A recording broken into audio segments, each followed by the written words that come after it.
They laughed the moment she walked in. Her dress was too plain. Her shoes were worn. Her resume was printed on slightly crinkled paper.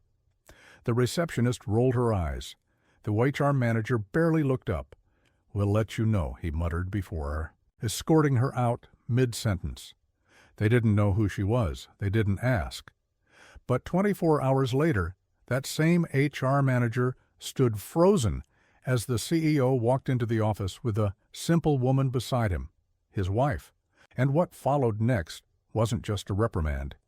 It was a master class in humility, one that none of them would forget. Elena Martin was the woman you might have walked past in a crowd and not noticed. Humble, kind, and incredibly smart, she had taken a break from her career to raise her 2 daughters.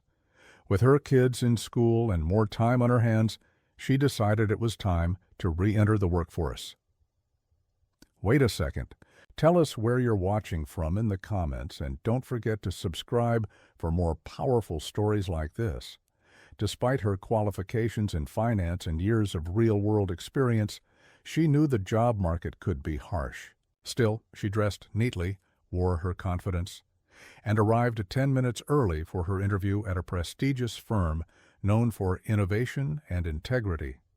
But the moment she stepped inside, she could feel the condescension and judgment. The receptionist barely made eye contact. A young assistant whispered and smirked after looking her up and down. When the HR manager finally met her, his tone was curt, rushed, and uninterested. He asked 1 or 2 basic questions and interrupted her answers, then abruptly said, "I don't think this is the right fit." He didn't even let her finish her story. Elena smiled politely, gathered her papers, and left. She wasn't angry, just disappointed. That evening, during dinner, Elena recounted her experience to her husband, Daniel. He listened quietly. He didn't interrupt or jump to conclusions. He just took mental notes. Daniel Martin wasn't just a husband. He was the newly appointed CEO of that very company, still making unannounced visits across departments to observe how employees treated others at all levels, and this hit home in more ways than one. He hadn't told many people about his family, choosing to keep his personal and professional life separate. But this wasn't just a poor hiring decision. This was a cultural problem, something more profound. The following day, Daniel didn't go to his executive suite. Instead, he walked through the front doors like everyone else, Elena by his side. Dressed casually with no fanfare, they were greeted by the same receptionist from the day before, who didn't recognize him at first. They sat in the waiting area, watching the office dynamic, the whispers, the dismissiveness. Then Daniel asked to speak with HR, specifically the manager who had interviewed his wife. The receptionist scoffed. "You'll need an appointment." "I believe I'm already on the calendar," Daniel replied calmly, then handed her his CEO badge. Panic set in. Within seconds, the HR manager rushed to the lobby, pale-faced and breathless. "Mr. Martin, I didn't know." Daniel stood firm, Elena quiet beside him.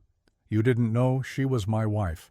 But that's not the issue. You didn't care who she was at all." The lobby fell silent. "You judged her based on appearance, you humiliated her, and you represent the face of our company to every single candidate who walks in here." The HR manager stammered, sweating. I didn't mean—" Daniel raised his hand. "You meant to dismiss. You meant to belittle." That part was clear. He then turned to the stunned staff nearby. "We talk about values in our company, but if we can't see worth in people beyond their clothes or first impressions, then those values are just words." The HR manager was placed under formal review and eventually removed from his role. The receptionist and assistant were given mandatory bias training and issued formal apologies. But more importantly, Daniel completely overhauled the company's recruitment and culture protocols. He held a company-wide town hall, sharing the whole story, not to shame, but to teach. Elena, for her part, didn't take a job there. She chose another opportunity where she felt valued when she stepped in, but Her experience transformed an entire company. Months later, new applicants noticed something different.